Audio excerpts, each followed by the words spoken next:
creo que nos habíamos quedado, vamos a ver, Lidia andará por acá. Le dije Lidia y me recuerda, o alguien. ¿Qué tal, licenciado? Buenas noches. Lidia, ¿dónde nos quedamos, Lidia? Iniciamos con la sentencia de Fermín Ramírez. Iniciar, ¿verdad? Iniciar.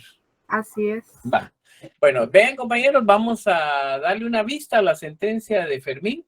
Solo les recuerdo cuál es el contexto que tenemos acá. Se recuerdan que ya aquí se agotaron todos los recursos. Ya se agotó la sentencia de primera instancia, la sentencia de apelación especial, la casación y o amparo o inconstitucionalidad, los que hayan sido. En pocas palabras, la justicia guatemalteca ya terminó, ¿verdad? Ya terminó. Se acabó la justicia guatemalteca. ¿Se recuerdan de eso, verdad? Eso ya lo dejamos claro. Como se acabó la justicia guatemalteca, como ya se terminó la justicia guatemalteca, entonces ahora los abogados defensores, como dice Nelson, ya estamos en la corte, ¿verdad? En la corte. Entonces, los abogados de Fermín llevaron el caso al sistema interamericano. Digamos, nosotros en este caso decimos que llevaron el caso al sistema interamericano, ¿verdad? Cuando decimos que llevaron el caso al sistema interamericano, lo que significa es que primero llegaron a la comisión. La comisión hace toda la investigación porque la comisión es como el Ministerio Público. Y después la comisión encontró evidencia de violación de derechos humanos. La comisión que está en Washington, consideró que el Estado de Guatemala había incurrido en violaciones a la garantía de derechos humanos y entonces la comisión trasladó el proceso a la Corte Interamericana de Derechos Humanos, así como lo dice Nelson. Y yo les decía que solo hay que tener cuidado que las iniciales de la Corte y las iniciales de la Comisión se escriben igual, ¿va? Las dos son CIDH, las dos. Entonces hay que tener cuidado de no confundirse con eso, ¿va? Y entonces llegamos a la Corte y ahora la Corte entró a resolver el caso. Entró a resolver el caso. Y ahí es donde la Corte, al entrar a resolver el caso,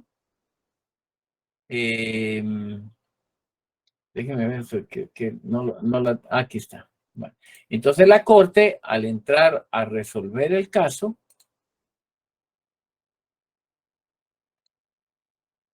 estableció lo siguiente. Bueno, entonces ahora les quiero compartir, compañeros.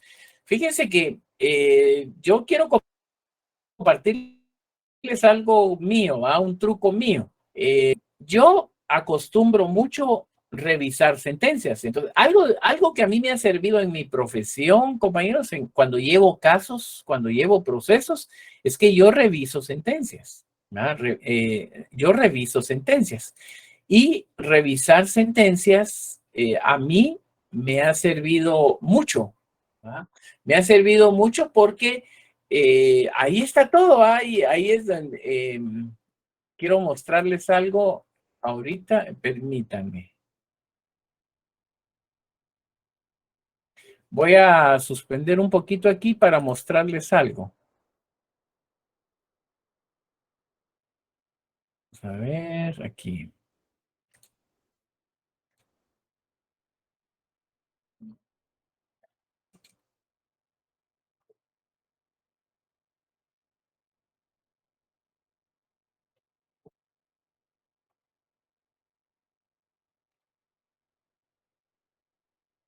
Va.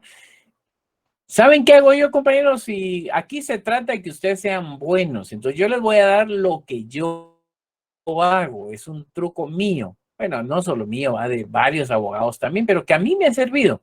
Y por eso quiero yo que lean la sentencia de Fermín, porque es parte de lo que yo he hecho. Entonces, ¿qué hago yo cuando tengo dudas de un tema? A mí me hablan, Lick, mire que hay un problema con tal cosa, que no sé qué. ¿Qué hago yo? Abro el internet, aquí es va. se ve la pantalla, ¿va, compañeros? Lo ven en la pantalla que ahí estoy en internet y dice Corte de Constitucionalidad. Sí, sí, Sí, sí. Entonces, entro ahí, entro a la Corte.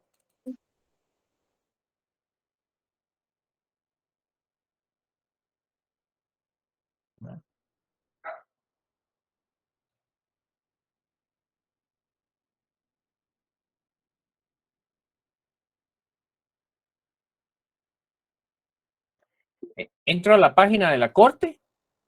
La página de la Corte, yo entro aquí donde dice jurisprudencia.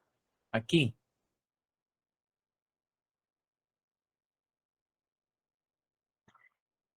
Entro a jurisprudencia. Aquí dice consulta.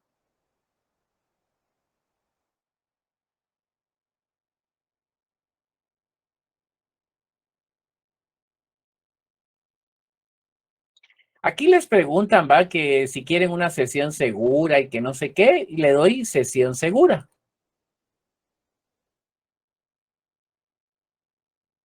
Y ya llegué a la página y aquí dice, ¿va? Secciones de búsqueda. Aquí yo voy a sentencia. Puedo ir a doctrina legal, aquí, puedo ir donde dice doctrina, al extremo derecho, o puedo ir donde dice sentencias. ¿Verdad? Doctrina legal, cuando dice doctrina legal, ustedes que llevan ahorita constitucional, procesal constitucional, ya les habrán explicado o les van a explicar del artículo 43 de la ley de amparo, en donde dice que 3 resoluciones contestes en un mismo sentido, etcétera, de la Corte de Constitucionalidad sienta doctrina legal. Sería esto que está aquí del extremo derecho, doctrina legal. Pero nos venimos a las sentencias. Entonces nos venimos a las sentencias y aquí miren, compañeros, aparece esto. Y entonces aquí dice, va, búsqueda, texto libre, sentencias, dice, digite la búsqueda, etcétera. Aquí puedo buscar por texto libre, por expediente, por tipo de proceso y tema. ¿Va? Entonces digamos que yo quiero texto libre. Si yo tengo el número de sentencia, pues pongo el número de sentencia. Y si no, pongo texto libre. Por ejemplo, pongo derecho de defensa. Buscar.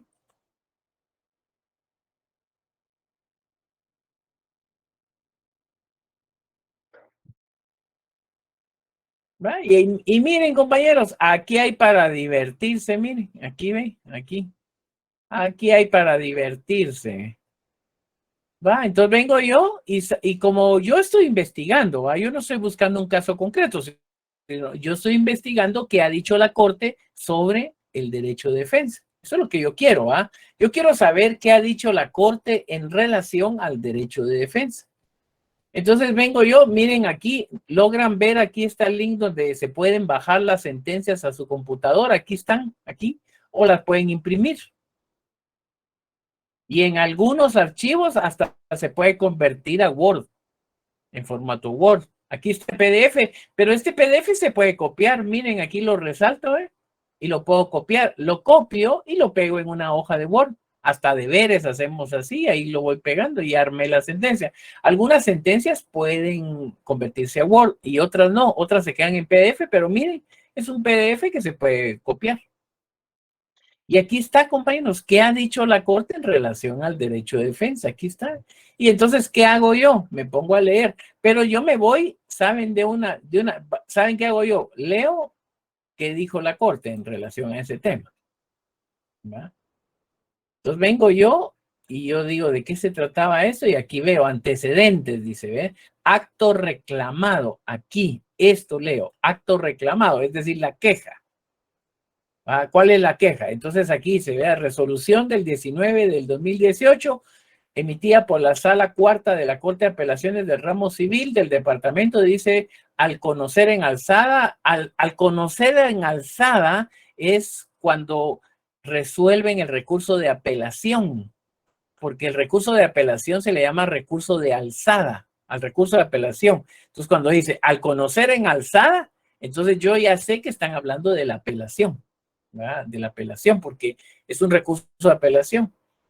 Declaró sin lugar a practicar en esa instancia el diligencia, dice, declaró sin lugar realizar la prueba de expertos. Esta es la queja.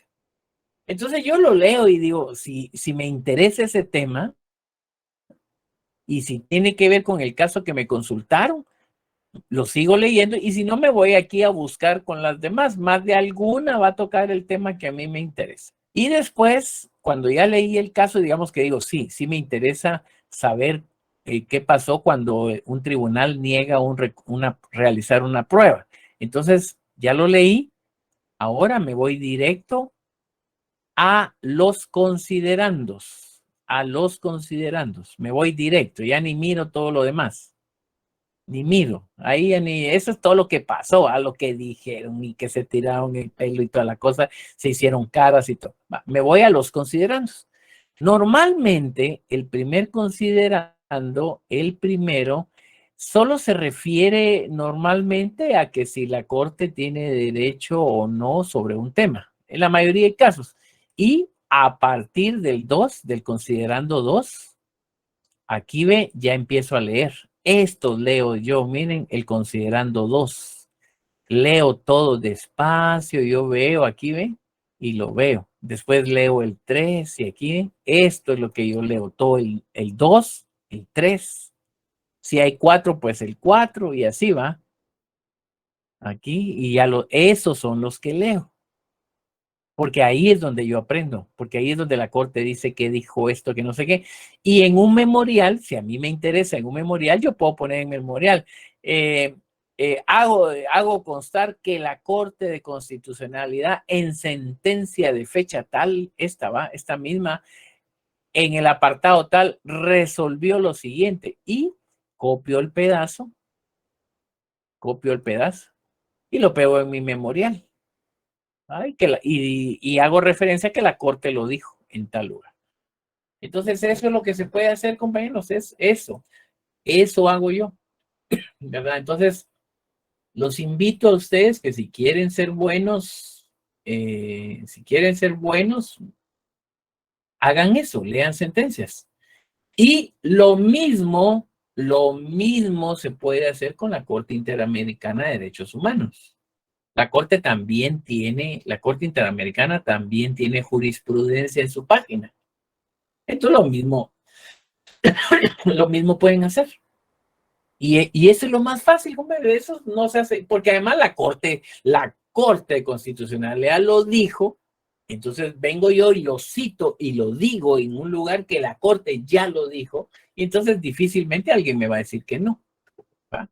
Eso es el truco, compañeros. Entonces los comparto para que sean mejores en el ejercicio de su profesión y para que sean pilas y aprovechen lo que nos da la tecnología. ¿Va?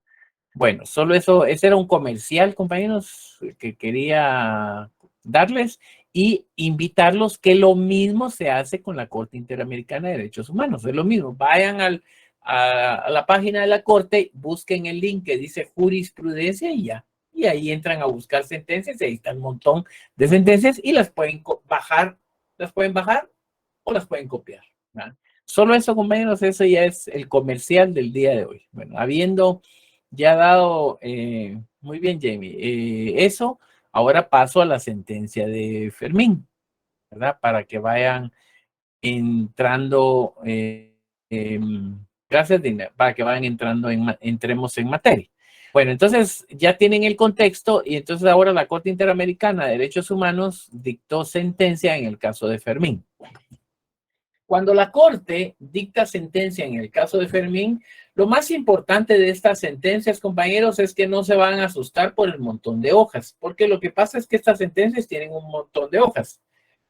Pero ustedes no se hagan bolas, aquí se trata de saber qué buscar, dónde buscar y entender cómo funciona todo. Entonces tenemos el caso de Fermín, caso Fermín Ramírez versus Guatemala, ¿verdad?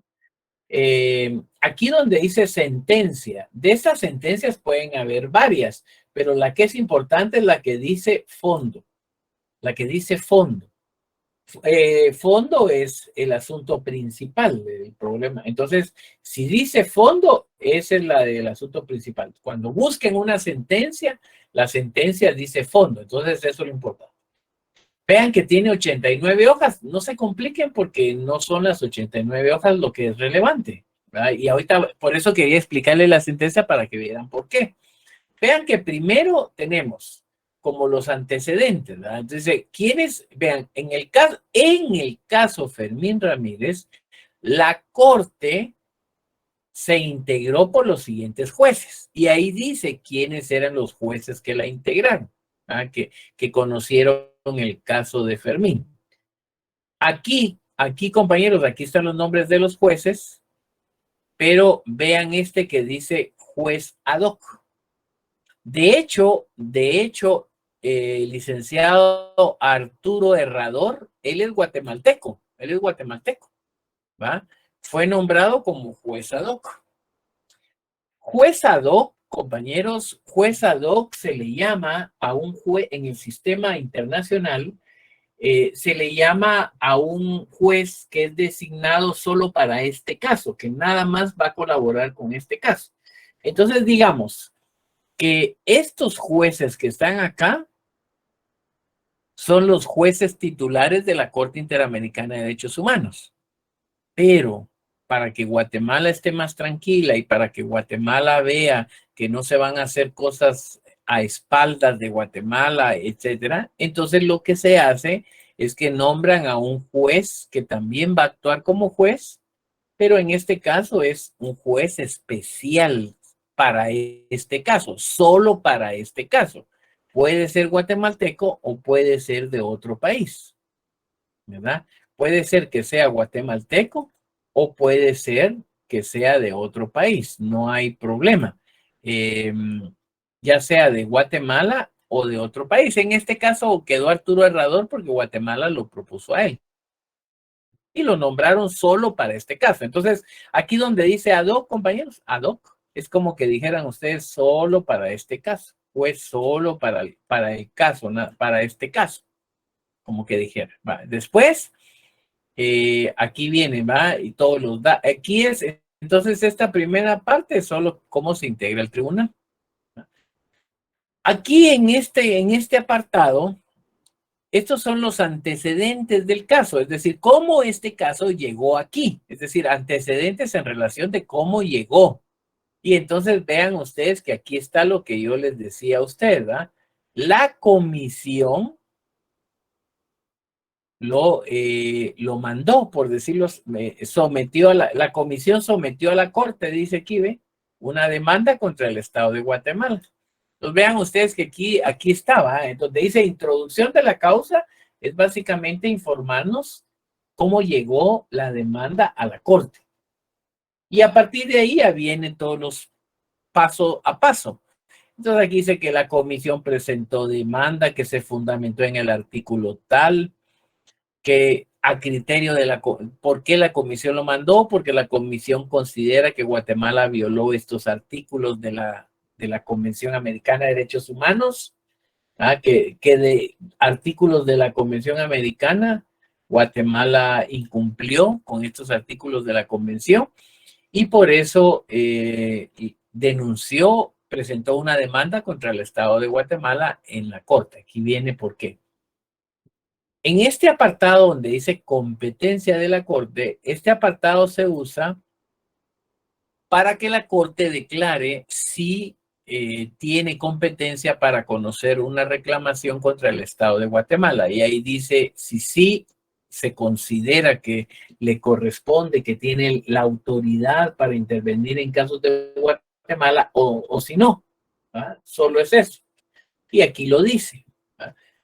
Después, aquí hace un repaso de qué pasó en la comisión, el paso a paso de lo que hizo la Comisión Interamericana de Derechos Humanos. Estos son antecedentes nada más. Aquí ve todo esto. Aquí que el Instituto de la Defensa Pública presentó una denuncia ante la Comisión, el Instituto de la Defensa Pública de Guatemala, ¿va?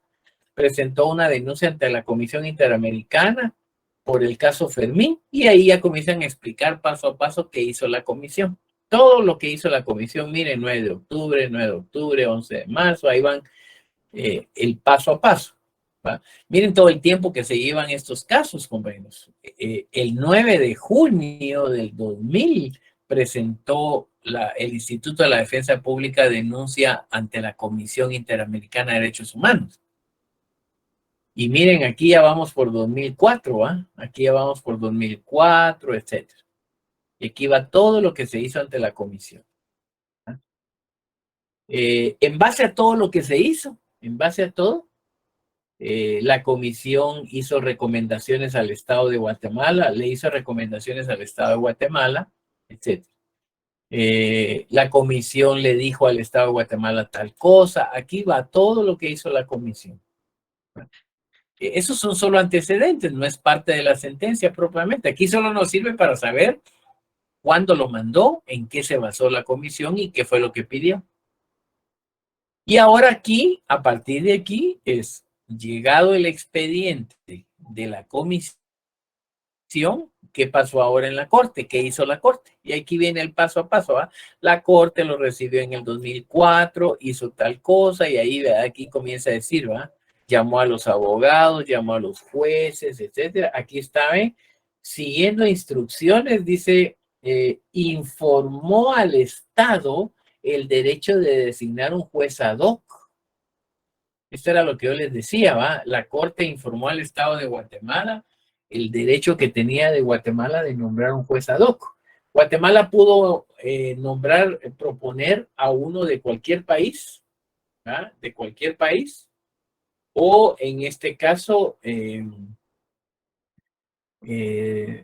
Guatemala. Y Guatemala nombró a un guatemalteco, valga la redundancia, ¿va? Como juez ad hoc, juez para este caso, solo para este caso. Y entonces Guatemala nombró al licenciado Herrador, ¿verdad? Y ahí va todo lo que se hizo, ¿verdad? Todo lo que se hizo. Aquí habían nombrado primero a otro abogado, pero no me recuerdo por qué fue que lo quitaron, que ya no siguió, etc. Aquí va. Todo el paso a paso, ¿verdad? Aquí está. Aquí está donde está Arturo Herrador, ¿verdad? Aquí se nombró Arturo Herrador. Bueno, y así siguió. Ahora, ven aquí, compañeros, donde dice, el Instituto de Estudios, en febrero del 2005, el Instituto de Estudios Comparados en Ciencias Penales de Argentina, representado por tal persona, presentó un amicus curiae. Amicus curiae, amicus curiae. Amicus curiae significa amigo de la corte, ¿verdad? Amigo de la corte, eso significa amicus curiae, ¿verdad? El amicus curiae es un amigo de la corte. Básicamente, ¿qué es esto, compañero? Personas particulares u organizaciones pueden presentarle a la Corte Interamericana de Derechos Humanos un amicus curiae. Eso es como decir un amigo de la Corte. Son personas que se consideran expertas en determinados temas, que son conocedoras de determinados temas, y entonces que le ofrecen a la Corte su apoyo como colaboradores, como asesores, como consejeros, como para decir, miren, si tienen alguna duda, aquí estoy yo, cualquier cosa aquí cuenten conmigo, yo les puedo ayudar a aclarar sus dudas, a orientarlos, etc.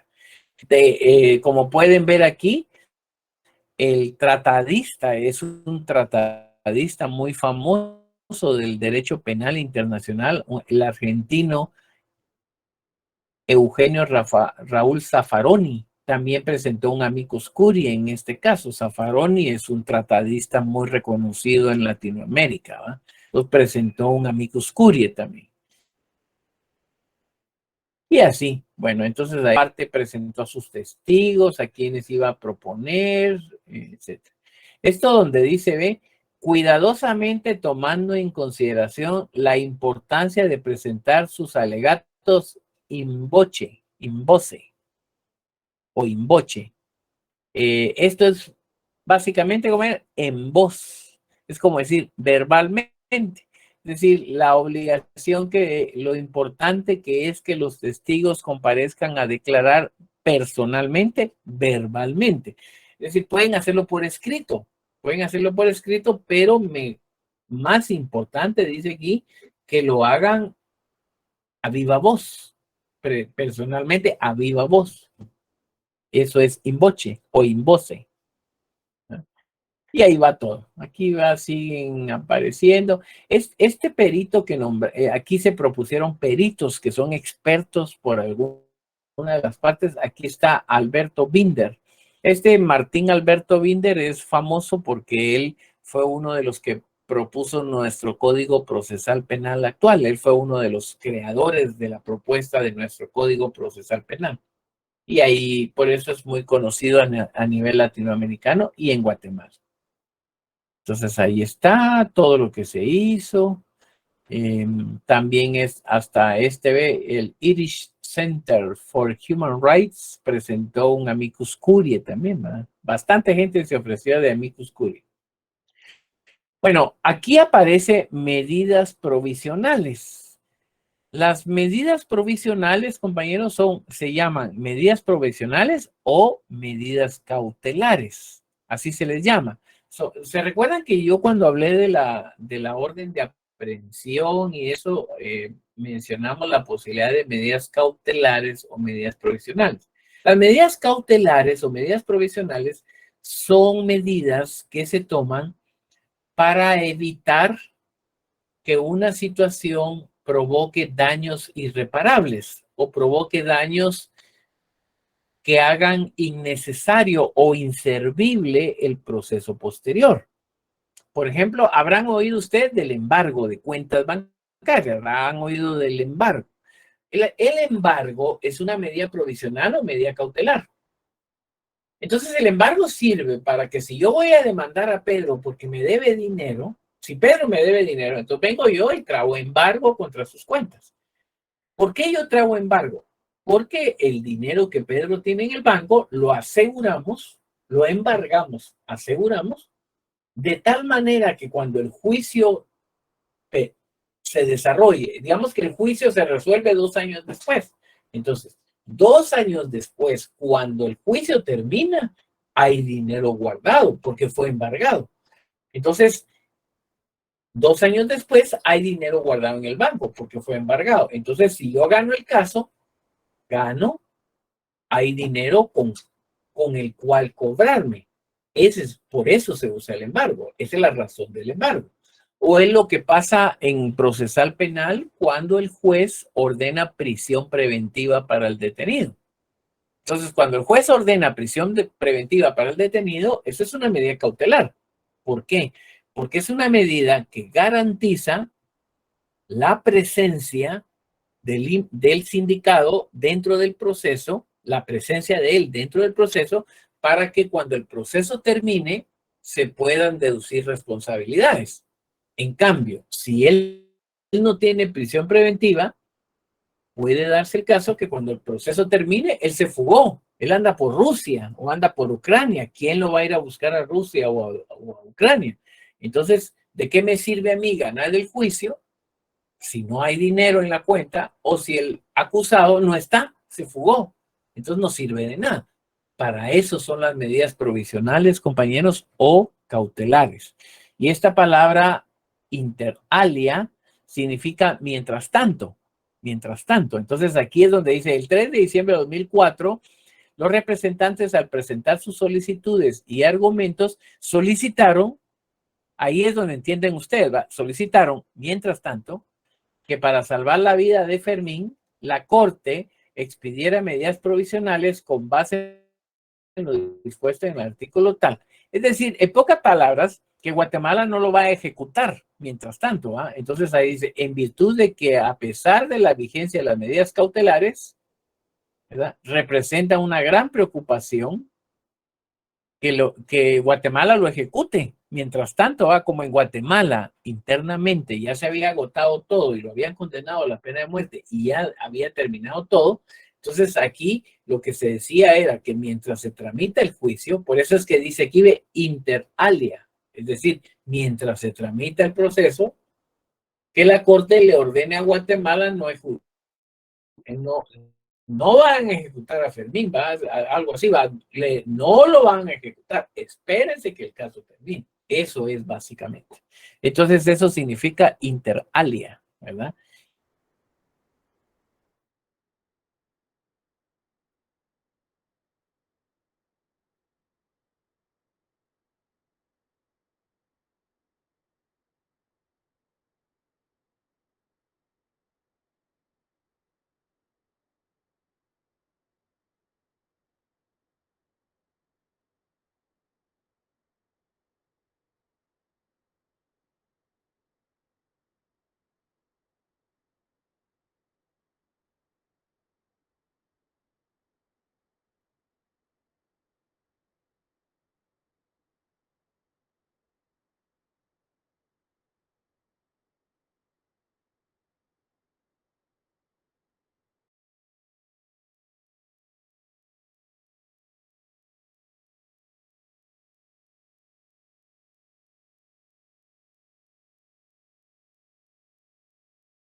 Hay párrafos más grandes, más pequeños, etcétera. Y aquí ya viene, ¿va?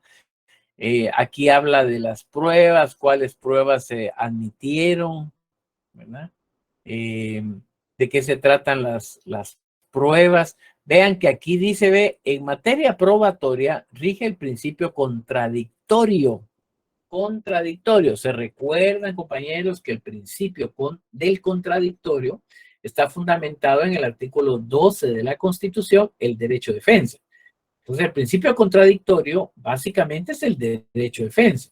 Es el contradictorio, es el derecho de defensa. Es decir, en pocas palabras, el derecho que tiene una parte de contradecir u oponerse a lo que la otra parte expone.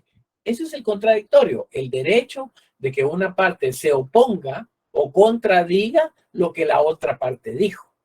Ese es el contradictorio. Entonces aquí la Corte nos está diciendo que rige el principio del contradictorio, quiere decir que todo lo que diga una de las partes le van a dar el derecho a la otra parte a expresarse sobre eso. Ese es el contradictorio, ¿verdad? Y aquí dice, va, que respeta el derecho de defensa de las partes.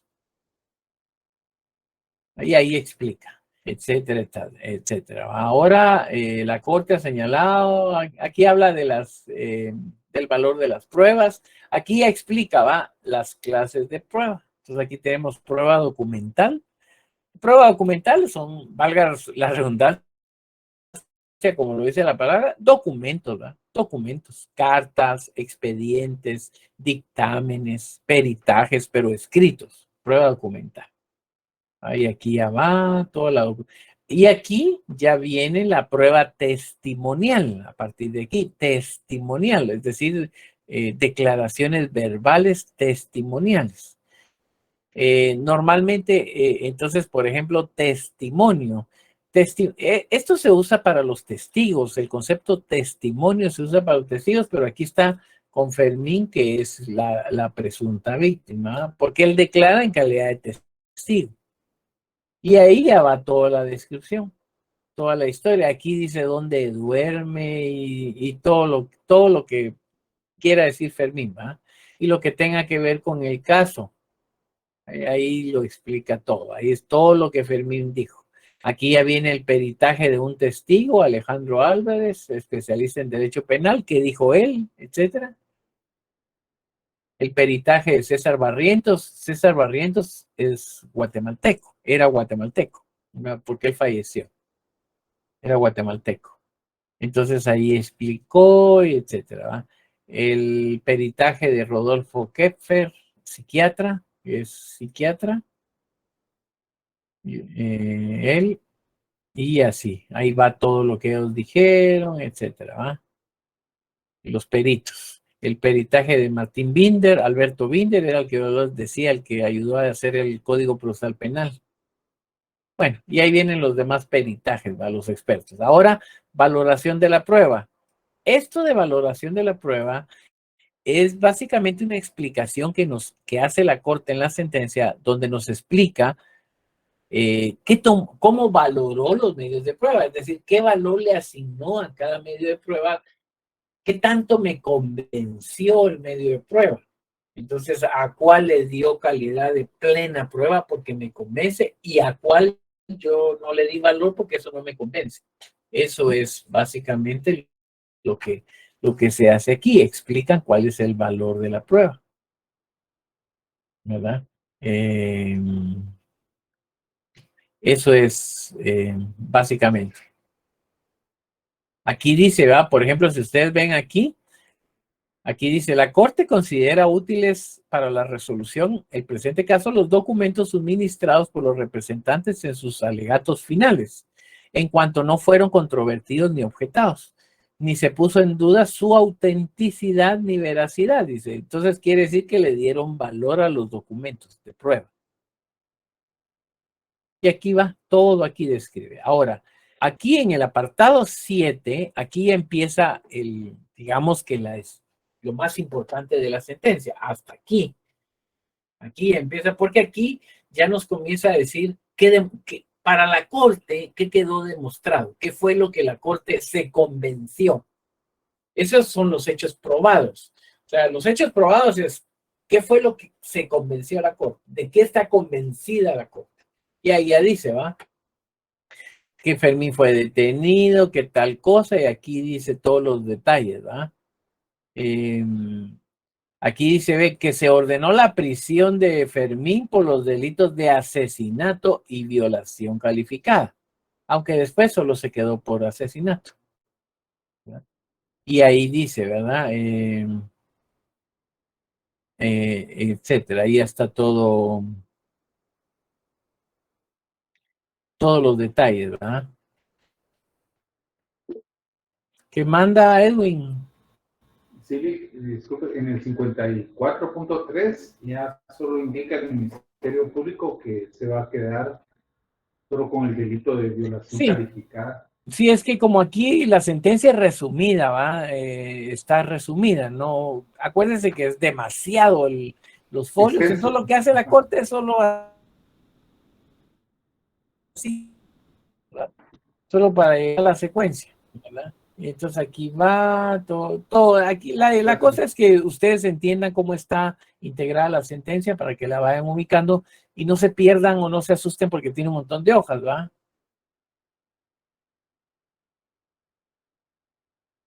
Y aquí dice todo, ¿verdad? Entonces aquí van todos los detalles, todo lo que se hizo, etcétera, etcétera.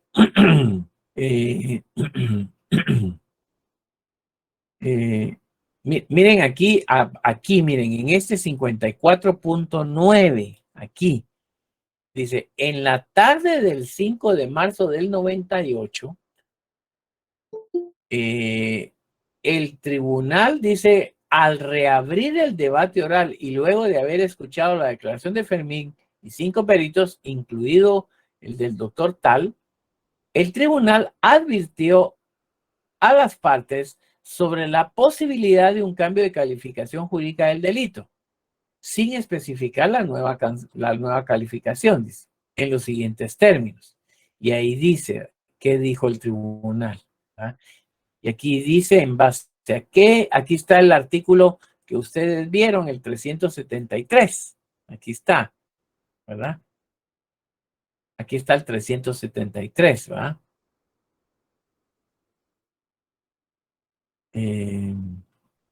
Y aquí dice el 374, dice advertencia de oficio y suspensión del debate. El presidente del tribunal advertirá a las partes sobre la modificación de la calificación, quienes podrán ejercer el derecho consignado en el artículo anterior, es decir, la suspensión del debate.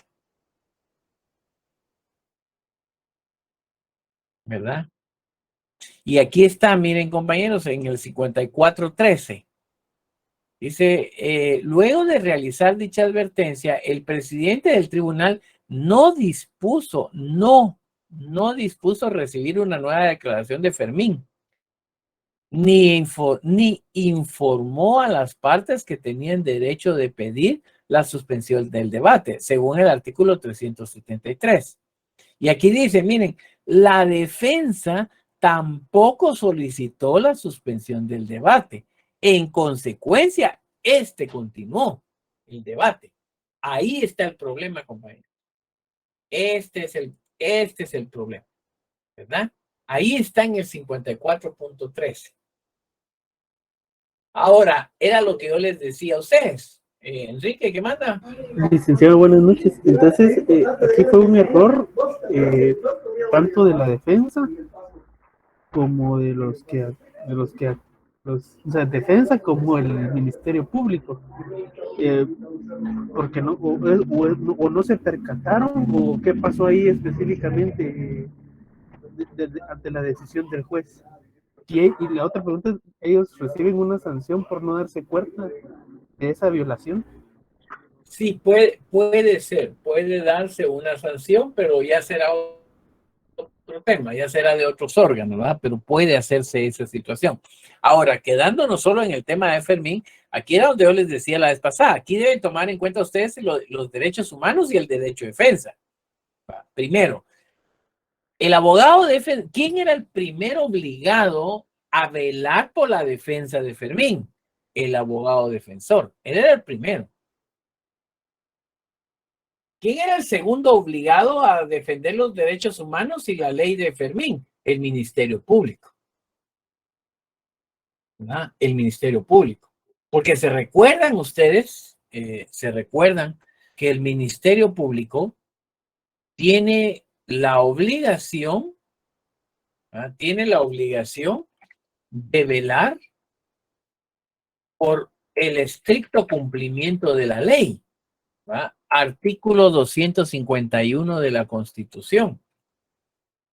Artículo 251 de la Constitución. El Ministerio Público tiene la obligación de velar por el estricto cumplimiento de la ley. Entonces, no es que el Ministerio Público tenga que andar acusando y metiendo a todos y metiendo en el bote a todos los acusados. No es solo eso. El Ministerio Público tiene que velar por el estricto cumplimiento de la ley. No importa a quién favorezca. No importa si favorece al acusado o favorece a los querellantes o a quién. Es la ley. Ese es el mandato del Ministerio Público. Velar por el estricto cumplimiento de la ley. 251 de la Constitución. Entonces, en este caso, el primero obligado en velar por los derechos de Fermín era el defensor. ¿Ah?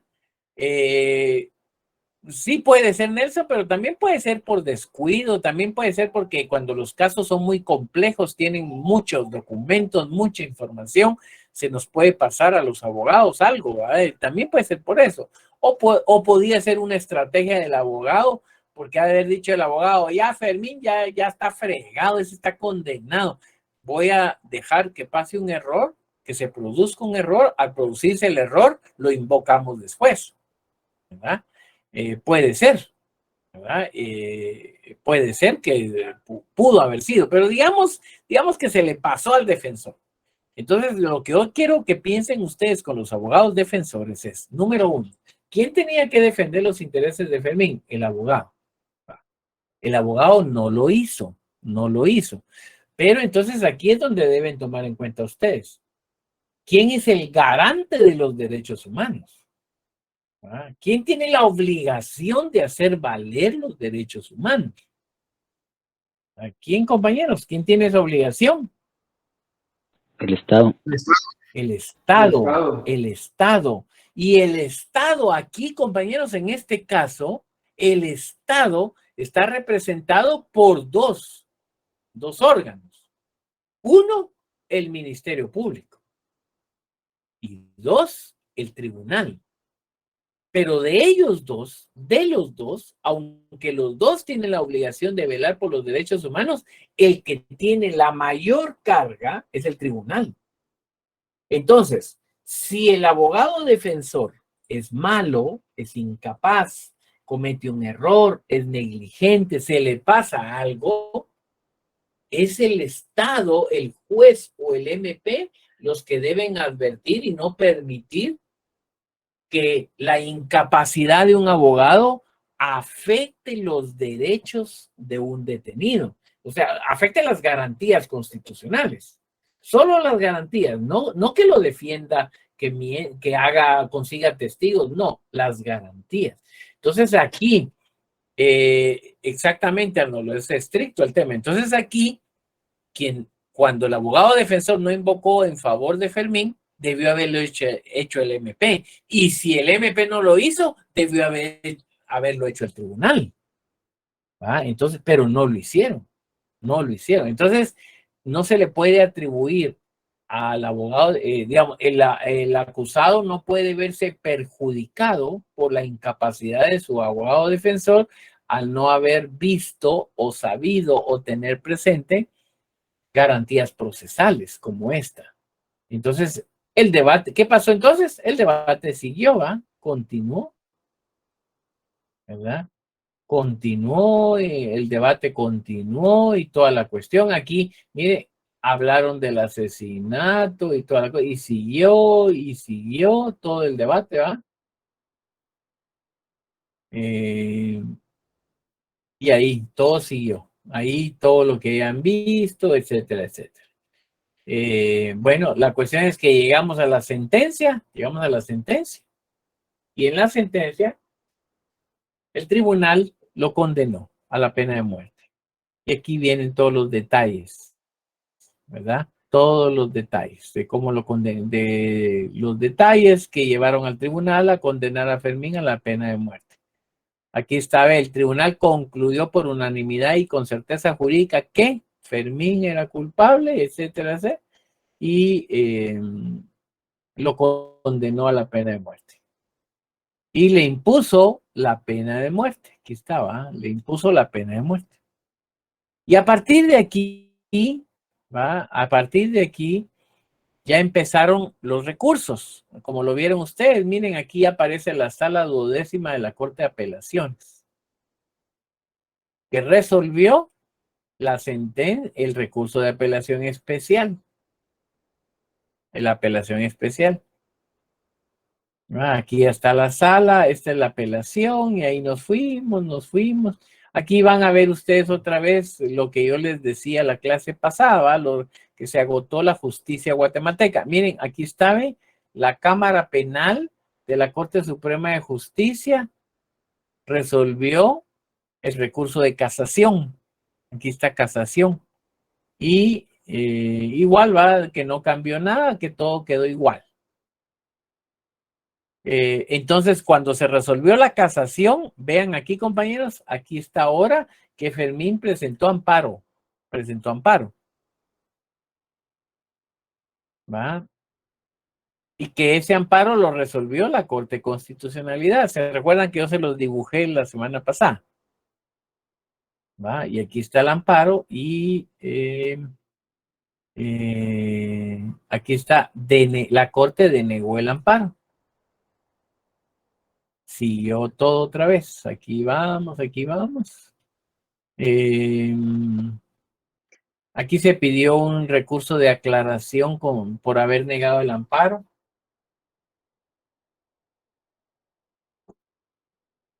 Y aquí va todo.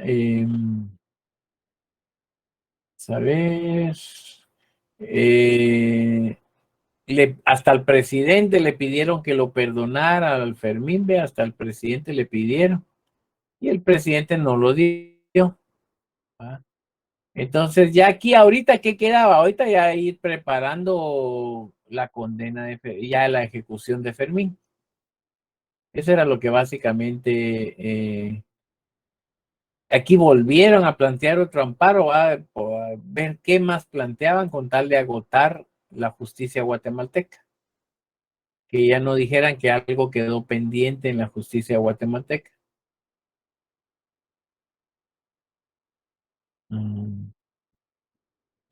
Y aquí ya querían ejecutar a Fermín y toda la cosa. Bueno, entonces así ya se está, ya aquí la justicia guatemalteca ya se va a acabar. Por aquí ya vamos a ver, intentaron plantear un montón de amparos para obstaculizar el proceso, ¿va? Pero todo le declaran sin lugar.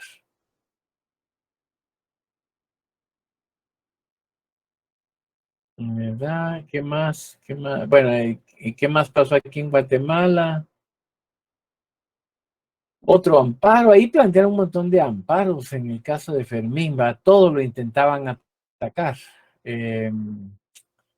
A ver, aquí se recuerdan que se podía plantear amparos o inconstitucionalidad. ¿Se recuerda? Aquí está, acción de inconstitucionalidad de carácter general. Entonces se intentó, se recuerdan que yo les decía que se podía plantear o amparo o inconstitucionalidad o las dos. Aquí plantearon un montón de amparos y ahorita ya van aquí, ya plantearon también inconstitucionalidad. Aquí está, ¿verdad? Y aquí, ¿qué pasó con la inconstitucionalidad? ¿Cómo lo resolvió la Corte? La declaró sin lugar, ¿ve? La acción de inconstitucionalidad la declaró sin lugar.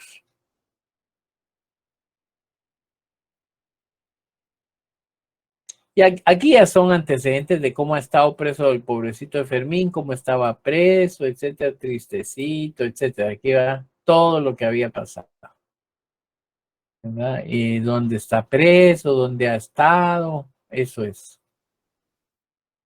¿verdad? Cómo está Fermín, cómo está la familia de Fermín, eso también lo incluyeron acá. Otros hechos que se consideraron importantes que tenían relación. Y a partir de aquí, compañeros, aquí miren, aquí en este número 8, aquí es, bueno, ya va a haber que dictar sentencia, ¿qué dijeron las partes? Pero fíjense que aquí donde dice, ¿qué dijeron las partes? Esto no me hago bolas con esto porque aquí vuelven a repetir todo lo que ya dijeron anteriormente las partes. Aquí es las partes, no la corte, ¿verdad? No me recuerdo, Dora, no he visto eso del hijo, no. Bueno, la comisión, ¿qué dijo la comisión? ¿Qué dijo la comisión? Vean que aquí es por artículos. ¿Qué dijo la comisión en relación al artículo 8 y al artículo 25 de la Convención Americana? ¿Y qué dijo la comisión de eso? Bueno, y aquí habla por artículos, el 8, 25, etcétera. Aquí va diciendo pero esto lo dice la comisión. Respecto al artículo 25, aquí está que dijo en relación al artículo 25 de la comisión. Aquí es ve qué dijeron los representantes. Ahí es, como hay abogados que defienden a Fermín, va como directamente acusando a Fermín, en nombre de Fermín, perdón. Aquí es que dijeron ellos en relación a cada artículo que dijeron. Y aquí está, ¿qué dijo el Estado? Ahora aquí está, ¿qué dijo el Estado? ¿Se recuerdan, compañeros, que el Estado de Guatemala es representado por la PGN? Por la PGN es representado, o hoy por hoy hay una Comisión Presidencial de Derechos Humanos que se llama COPADE, también por ellos, pero PGN y ellos. Ellos son los que están, y aquí está ¿qué dijeron ellos? Y aquí, miren, aquí, esto es la esencia, compañeros. Aquí está el análisis de lo que la Corte dijo. Esto era lo que yo les decía. ¿Quieren aprender ustedes? ¿Quieren saber? Y después usarlo en casos o cómo defenderse ante otras personas. Las consideraciones, lo que se llama los considerandos. Esto es, esto es lo que hay que estudiar. Aquí es donde ustedes ven qué dijo la Corte, qué entendió la Corte, cómo lo analizó. Todo lo que son consideraciones, esa es la esencia. Y aquí ya va. Todo lo que la Corte dice, artículo por artículo, inciso por inciso, qué opina la Corte de cada puntito, cada paso. ¿Quieren aprender, compañeros? Lean las consideraciones o los considerandos. Eso, ¿quieren aprender? Ahí dice, ¿ven? Ahí está el análisis de la Corte. En relación a cada punto, cada principio, etc. ¿Va? Aquí va. La Corte, para tomar una mejor decisión, menciona a veces qué decisiones ha tomado en otros casos que puedan servir de referencia. Y aquí va todo lo que ha dicho la Corte. Aquí está. Todo lo que la Corte dijo paso a paso. Todos los considerandos es lo más importante.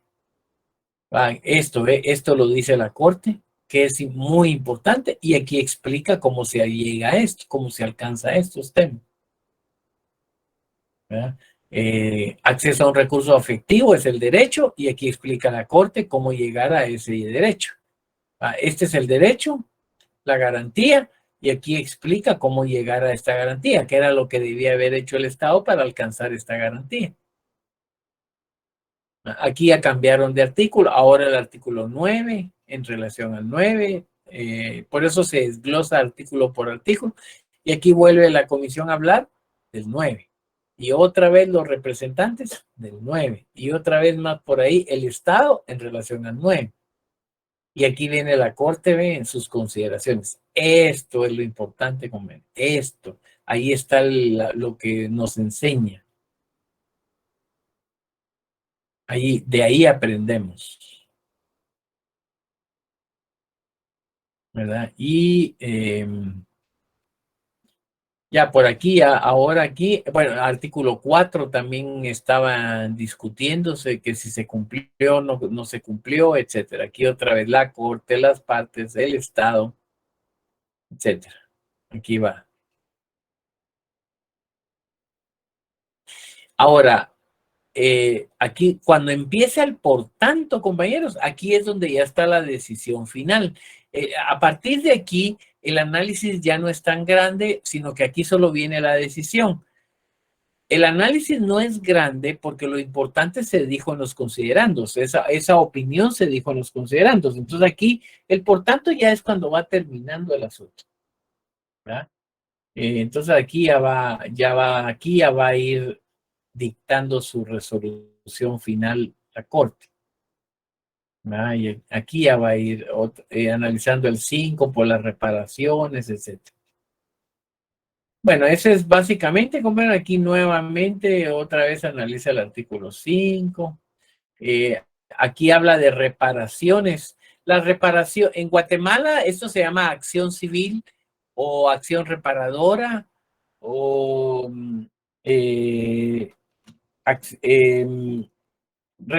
daños y perjuicios, ¿verdad? Daños y perjuicios, etcétera. Digamos, esto que dice reparaciones acá, es esto que aquí dice reparaciones, digamos, es en el Código Procesal Penal, lo pueden ver ustedes en el 117, en el Código Procesal Penal. No es 117, déjenme ver, ¿sabes? No es el 117, por aquí está. Es el... Derecho a reparación digna. No, reparación digna, es reparación digna en el 124. Gracias, Lilia, es reparación digna en el 124. Ese es lo mismo que la Corte le llama aquí reparaciones. Lo mismo que en el Código Procesal Penal se llama derecho a la reparación digna en el artículo 124. Es lo mismo que aquí se le llama reparaciones. Es, digamos, la compensación económica que debe obtener la víctima de la violación de derechos humanos. Pero acuérdense, compañeros, que aunque suene feo y molesto, aquí la víctima era Fermín. En esta sentencia, la víctima era Fermín, ¿verdad? Porque el Estado de Guatemala le violó sus derechos a Fermín y lo mantuvo en el corredor de la pena de muerte sin haber hecho las cosas bien. Y entonces ahí por eso van a ver ustedes que aquí a Fermín hay que darle dinero. Porque Fermín aquí es la víctima. ¿Verdad? Y así, ahí va todo, ahí va explicando la Corte ¿Por qué Fermín? ¿Por qué hay que darle dinero? ¿Qué es lo que se le hizo malo? ¿A quién dárselo? Todo. Aquí va todo para reparar lo malo que hizo el Estado de Guatemala al no haber resguardado, aquí está, el debido proceso. Aquí está todo, compañeros, en esto, los gastos del proceso, cómo cumplir con la reparación, cómo es que se puede. La Corte de una vez dice cómo debe hacerse la reparación para garantizar que se haga bien. Y aquí este es el por tanto. Miren, aquí ya la Corte ahora solo va a dar su sentencia, pero ya todas las explicaciones ya las dijo antes. Entonces, por eso la pura sentencia en sí mismo es más corta. El por tanto. Entonces, donde está la decisión final es en el por tanto. Ahí, donde dice el por tanto, aquí y punto. Ahí es donde ya la Corte declara, dice, aquí es lo final. Aquí ya dice que concretamente, aunque en todo lo que vimos antes ya explicó cómo reparar y aquí dice por unanimidad declara tal cosa. Y esta es la parte de la decisión final, pero los argumentos de sustento ya vienen atrás. Y ahí ya terminó. Miren. Por eso es que el por tanto es bien cortito. El por tanto, vean ustedes que aquí, miren, son párrafos chiquitos. Porque toda la explicación viene en los considerandos. O sea, la parte que resuelve la sentencia, donde está la decisión, es aquí en el por tanto. Aquí. Puntos resolutivos, por tanto. Aquí está la decisión. Pero vean que son párrafos pequeños porque toda la explicación de su fundamento está en los considerandos. Pues esa es la sentencia de Fermín, compañeros. Yo se las quería explicar así pues, pasito a pasito porque les voy a dar un trabajo de preguntas de esta sentencia para que ustedes lo contesten. Y ya puedan, pero teniendo claro cómo es la forma de la sentencia, cómo está constituida. ¿Qué manda, Arnoldo? Lick, una pregunta, o sea que a Fermín se le están pagando las familias, porque según estaba viendo, tuvo 2 esposas, a las cuales tuvo hijos. Se les va a repartir a las dos, por los hijos, no tanto por las esposas, porque no estaban casados con las dos, ¿va? Pero por los hijos se va a repartir el dinero que hay que darle, repartirlo entre las dos familias. Ok, gracias. ¿Verdad? Dora, ¿qué manda? Nick, disculpe, pero yo estaba viendo también que el Estado de Guatemala se pronunció en la sentencia, como que habían dicho, no mucho recuerdo, porque sí lo leí, como que habían dicho que ellos no, como que no iban que no habían reparaciones o cosas así. No recuerdo muy bien, pero sí se pronunció el Estado. Acuérdense que el Estado de Guatemala es el acusado, ¿eh? Entonces cuando ya el acusado tuvo la oportunidad, el acusado, Estado de Guatemala, dijo que no se le había dicho ningún daño a Fermín, que no había que ponerle reparación. Eso es básicamente, Dora. El Estado dijo que no, que él estaba bien, comía bien, estaba feliz en la cárcel y toda la cosa, y que no había nada que reparar. Pero eso es lo que el Estado dijo. La Corte toma la decisión, ¿verdad? ¿Y cuánto dinero es? Por ahí preguntaron cuánto dinero. Ahorita son como, no me recuerdo, son $75,000 o algo así, pero está dividido en varios aspectos. Vean la sentencia y ahí van a ver cuánto es el total. Pero fueron más o menos como 75,000 por algo así, ¿verdad? Pero ahí vean ustedes, esto no es, la cosa es que se le pagó, ¿verdad? Eso es, compañeros, esta es la sentencia de Fermín. Entonces, vuélvanla a leer y en base a eso yo les voy a mandar déjenme ver, estoy viendo los calendarios y todo como para cómo nos vamos a dosificar, ¿verdad? Sí, Nelson, la CIDH se basa en el Pacto de San José, porque es el Pacto de San José el que le da vida a la CIDH y a la Corte, tanto a la Comisión como a la Corte, es el Pacto de San José el que da esa vida al sistema interamericano de derechos humanos, que lo vamos a hablar ya en los próximos días. Ahorita ya solo teníamos que terminar el artículo 12, ¿verdad? Bueno, entonces nos quedamos aquí, compañeros, y nos vemos el día miércoles.